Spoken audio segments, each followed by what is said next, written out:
পিতা হাবিবুল লস্কর আপনাদের সামনে আসছেন এবং তার মাথায় তাজ পরিয়ে দিচ্ছেন জনাব মুফতি সাহেব এবং তার সাথে সাথে এই মাদ্রাসার সেক্রেটারি তিনিও আসবেন। আমার স্বনামধন্য হযরত মুফতি লিয়াকত সাহেবের সুযোগ্য সন্তান তিনি আমাদের সামনে উপস্থিত হয়েছেন। নারায়ে তাকবীর, তার হাতও তার নারায়ে তাকবীর, নারায়ে তাকবীর, নারায়ে তাকবীর।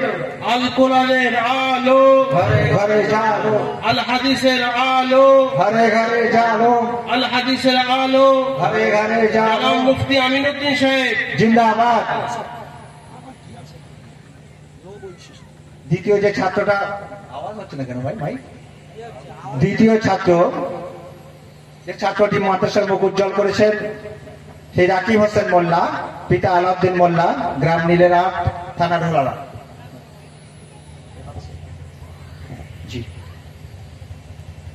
বাংলার বিখ্যাত আলিম, এখানে বেশ কিছুদিন উনি খিদমত করেছেন, বর্তমান মজপুর মাদ্রাসায় খিদমত করছেন। বিখ্যাত এবং যোগ্যতা সম্পন্ন আলিম আলহামদুলিল্লাহ জনাব হযরত মাওলানা আব্দুল আজিজ সাহেব। আল কোরআনের আলো ঘরে ঘরে জালো, আল কোরআনের আলো ঘরে ঘরে জালো। নুরুল ওয়েলফেয়ার ট্রাস্ট জিন্দাবাদ, মুফতি নাসিরউদ্দিন সাহেব, জিন্দাবাদ, মুফতি নাসিরউদ্দিন সাহেব। জিন্দাবাদ।